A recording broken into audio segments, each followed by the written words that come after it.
And you know, if you've watched some of my other videos, I'm a real fan of all the new generation of LED lights. And this one in particular that I've mounted on this light stand with a tripod is really handy. But it has some drawbacks. Any of you want to guess what those two drawbacks are? Number one, there's a cord. How many of you have been working under a car and tripping over a cord, okay? The other problem is, how many of you have been working under a car and you end up bumping the light and knocking it over? Now, back in the day when we had to use those stupid halogen lights, every time you knocked the light over, it would burn out. Well, at least with the LEDs now, you know, you knock them over and they hit the ground. Unless you really hit it hard, you don't damage the LEDs, so that's great. But because of these two limitations on this light, this isn't my favorite. My favorite is something I built myself. Okay, all right, let's bring the favorite in here. Watch this. First off, it's a rolling light. See that? It's on a rolling tripod stand. I've got one of my model aircraft LiPo batteries, and watch this. See, I can flip this on, and with the two heads, look at how much I can light up the underside of this car by adjusting these two heads. And guess what? If I bump into this thing, it just rolls away. It can't fall over.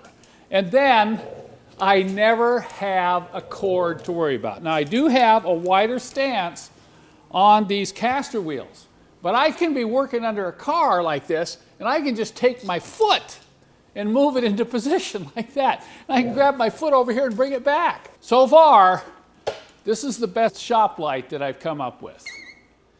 The other thing I really like about this shop light is how high I can adjust it.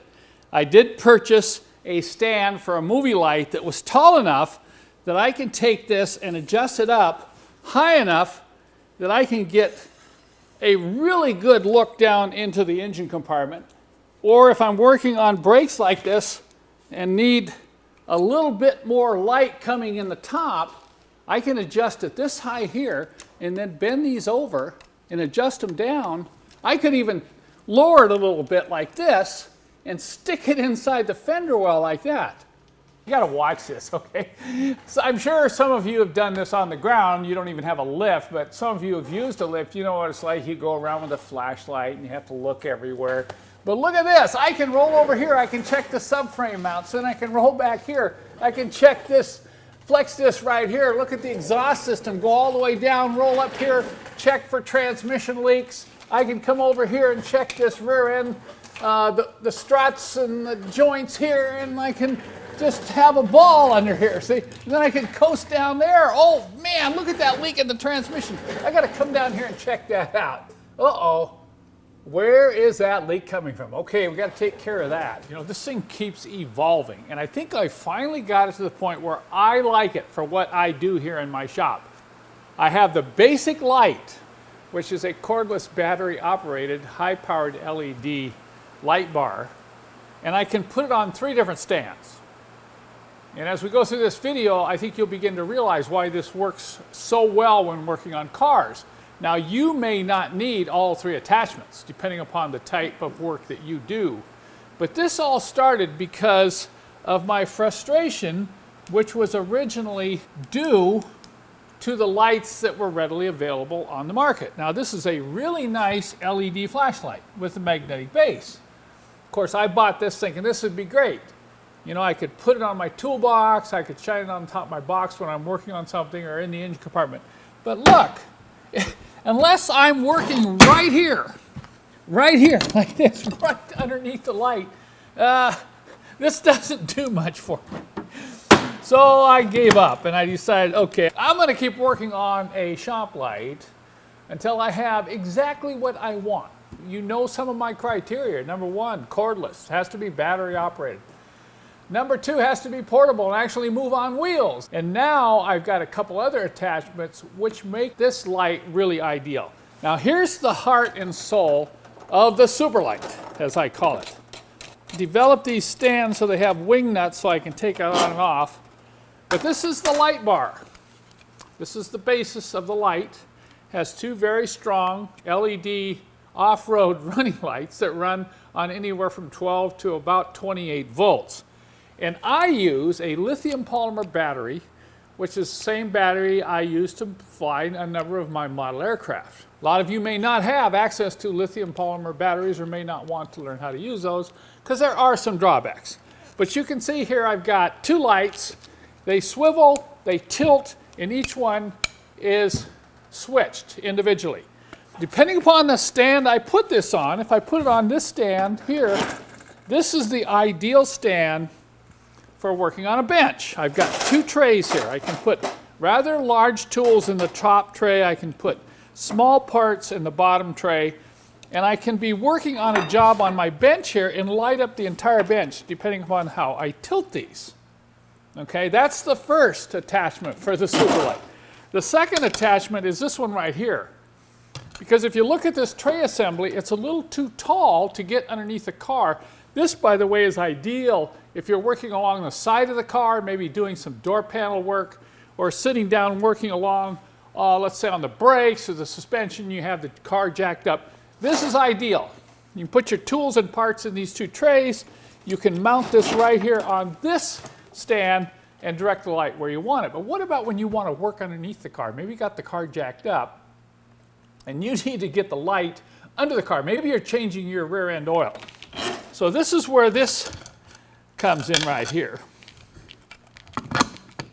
I can mount the light bar on this, and I'm going to tighten this wing nut down. And of course I tighten it down until it's about finger tight. Now watch. This will swivel like this, and once again you can tilt the lights and aim them where you want. And just the other day when I was doing some under dash work in a W116, I found out that this is the ideal light to work inside the car under the dash because it's low enough you can set this right in front of the front seat, and then you can aim the lights up under the dash panel where it's so hard, so difficult to work. And as you know from previous videos, really the initial stand for this light bar was a tripod. Let me show you that now, and let me show you how that's evolved over the last few weeks as well. So here you see the three mounts for the T-bar light. This I'm going to call the bench mount attachment. This is the floor mount, and then you have the rolling tripod stand mount here. Once again, you just take and move this on top that stud, and I'm going to put the washer on there and tighten it down with the wing nut. You can see it's pretty easy to move from attachment to attachment, and then turning the lights on, and I can point them almost straight at the ground, or they can tilt far enough back so I can go up on them. And what I really like about this is you can just quickly move this while working, whether you're working under the car or like in the engine compartment. You could raise this up like this and back down, but look at how easy it is to swivel the light and to move the stand. Now let's go over underneath the car I have on the lift, and I'll show you how this rolls underneath the car again. Of course, if you're fortunate enough to have a lift, this is where this rolling tripod stand really shines. You can move this thing way up in the air like this and do some really nice work around the brakes and suspension by even getting inside the wheel wear. You can imagine if the tire were off, I could move this around this rear brake rotor and really see what's going on. Then of course you just lower it down like this if it's too high, and just easily get under the car like this. If you want to do a quick inspection underneath here, just being able to turn the lights up like this and then just roll the car. You don't even have to move. Very different from using a flashlight where you got to kind of walk around everywhere and point exactly where you want to see to be able to see anything clearly. But with this Superlight, it makes working under a car actually a lot more pleasurable now, particularly when it's really dark, and most of the time it is really dark under the car. So you can use the table mount stand when you're working under the car to put it off the side, but once again, if you want to really get under a car where you're working close to the ground, maybe just on a couple of ramps, then using that floor mount attachment really works well. And let me tell you, all three of these stands are very stable, and it makes it very difficult. You can imagine trying to bump this. You're not going to You're not going to knock that one over. For one thing, it's not as easy to make these as you might think. One of the biggest challenges I have is to beef up the ends of these tubes. These are aluminum tubes, and when you purchase these, they come with these aluminum fittings. So I've had to machine a special threaded shaft that goes down in, fits tight in this aluminum tubing to provide the strength over the long period to make these lights reliable. I should also mention that I'm working on some options to be able to use some small sealed AGM batteries with this light. These are a lot safer and much more easily charged than lithium polymer batteries. So what this is going to require is probably some extension cords like this along with this battery. And note this small battery. If you get a small enough one, it will fit in the tray like that. Both in the tripod stand and in the bench mount stand, you can put the battery close to the edge there of the stand. And you know, it's a little heavy, but it's going to be able to let you use a lead acid type battery or an AGM. I prefer AGM any day over lead acid. These are sealed, maintenance free. You knock them over, turn them upside down, they don't spill, and they actually survive long storage periods as well. Here's another power option I've been working on for my Superlight. Let's say you don't want to use a battery because you're going to have the light on for a long time. That could be in a situation where you're doing some major engine work or even pulling an engine out of a car. You want to use a Superlight and you want to be able to power it with a battery that's not going to drain down in a couple hours. So you can use the car battery. And what I'm doing on a lot of my cars now is I'm putting battery tenders on them with this adapter wiring. This is the adapter wiring that you just connect to the negative and the positive, and this is here all the time. It's got a cap, you can put it on, and you can use this to plug various things into. For instance, a battery tender. You're going to leave the car parked for a long period of time, leave it over winter. You can put this little trickle charger on it, plug it in, and plug it right into this adapter here. So what I decided to do is make another adapter that would connect to this and then connect to my Superlight. So here it is. I just made another wire connector to, this is one of those cigarette lighter plugs, and then of course I've connected that to the light. Now let's go ahead and plug this in. Okay, here's the light. Now you see I don't need a battery. I can take the battery off and I can use this light on the stand like this and adjust it to where I'm working. Let's say I'm changing the spark plugs on this M112 engine. Look at how much light I'm going to get down in there to pull those wires and get those spark plugs out, because they can be really tough. Or for instance, you don't want to use this stand, you want to use a tripod stand. We can take this off with the wing nut here. And then I can move this right over to my tripod stand on the rolling wheels. And I'll just spin that wing nut down. Okay, now, you see it's on my rolling stand.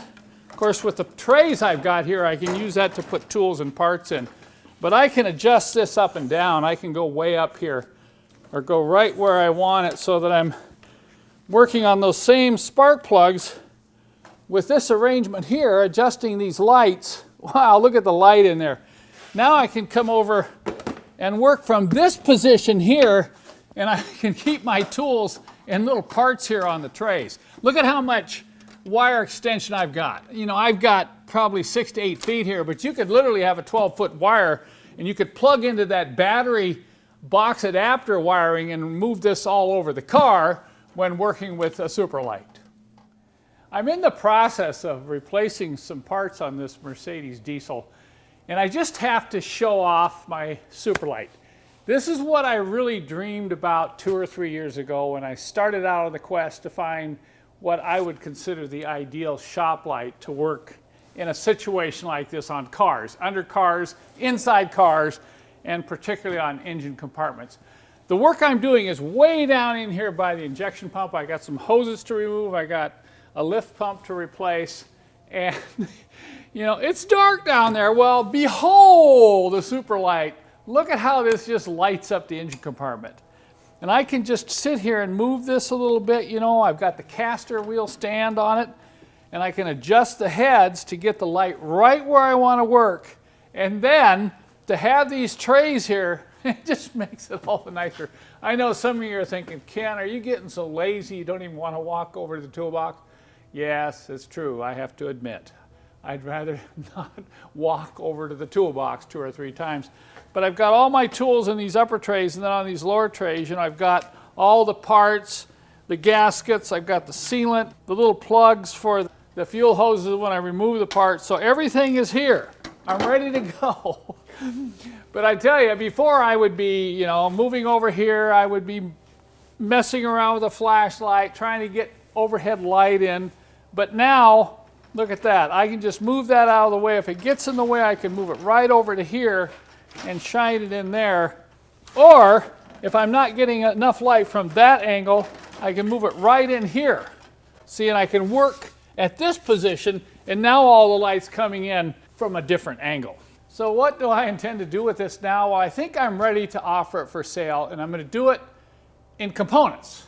In other words, you can buy the head with the lights, you can buy the stand, you could buy the trays as an add-on, or you could buy the bench mount stand, which will come complete with 2 trays. If you just want to take the head off this light, put it on this stand, and then use that on the bench. As far as the floor mount stand, it's pretty easy to make. I may not make these. I may just give you instructions on how to make these yourself.